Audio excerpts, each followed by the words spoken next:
তিন নম্বর শাস্তি, যারা কোরআন থেকে মুখ ফিরিয়ে নিবে, কোরআন অনুযায়ী জীবন গড়াবে না, কোরআনের তেলাওয়াত শিক্ষা করবে না, কোরআনের তাফসীর বোঝার চেষ্টা করবে না, কোরআনুল কারীমের কোরআনের বাহকদেরকে মহব্বত করবে না, ওলামায়ে কিরামকে মহব্বত করবে না, আল্লাহ পাক জানিয়ে দেন তাদের জীবনটা সংকুচিত করে দেব আমি আল্লাহ।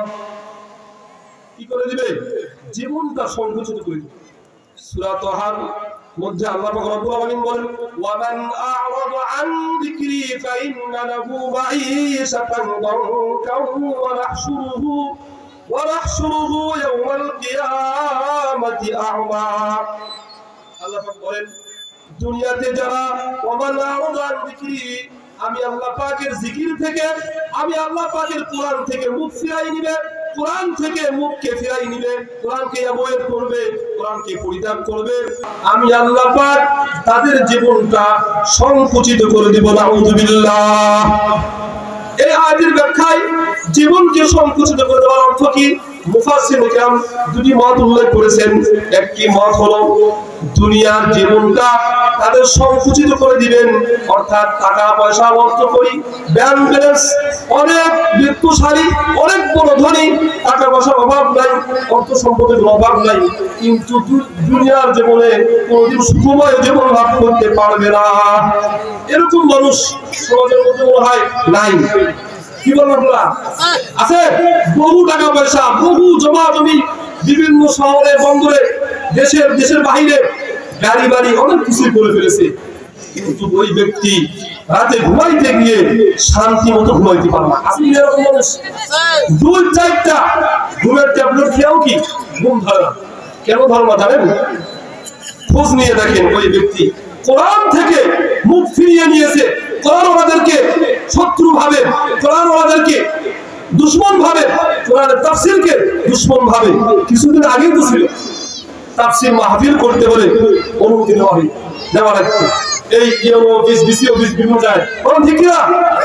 যারা কোরআনের তাফসীরকে ভালোবাসে না, এরা তো কোরআন থেকে মুখ ফিরিয়ে নিয়েছে।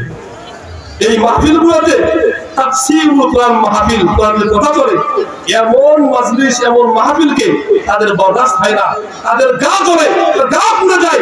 এমন লোক আছে না বলেন? এরা কোরআন থেকে মুখ ফিরাই নিয়েছে, যার কারণে এদের জীবনটা আল্লাহ পাক রব্বুল আলামিন এতটা সংকুচিত করে দিয়েছেন।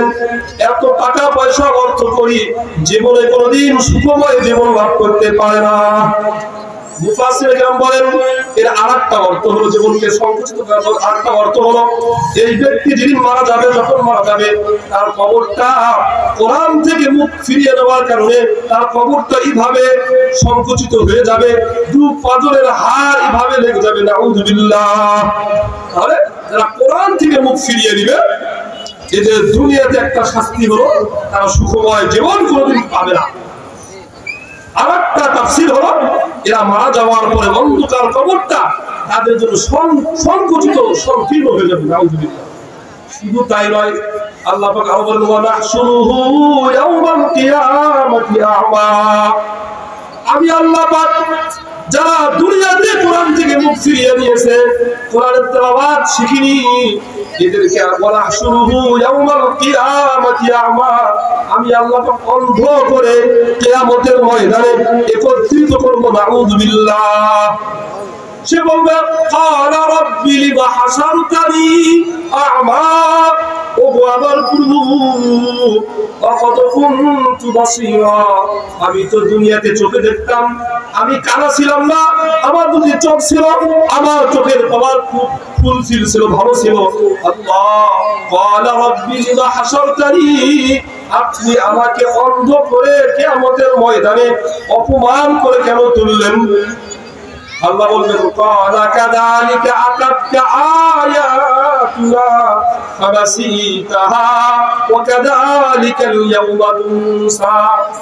আল্লাহ বলেন, বান্দারে, দুনিয়াতে তুমি যেভাবে আমার দেওয়া মহাগ্রন্থ আল কুরআনুল কারীমকে তুমি ভুলে গিয়েছিলে, কোরআনকে অবহেলা করেছিলে, কোরআনের প্রতি ভ্রুক্ষেপ করনি, তোমার বাড়িতে তাকের উপরে মাসকে মাস, বছরকে বছর, দিনকে দিন তোমার বয়স পেরিয়ে গিয়েছে, কোরআন দেখার সুযোগ হয়নি, কোরআনের তেলাওয়াত শেখার সুযোগ লাভ হয়নি, তোমার কোরআন ওয়াদেরকে মহব্বত করার সুযোগ হয়নি। তুমি যেরকম দুনিয়াতে কোরআনকে ভুলে গিয়েছিলে, অনুরূপভাবে আমি আল্লাহ তোমাকে আজকে ভুলে গেলাম।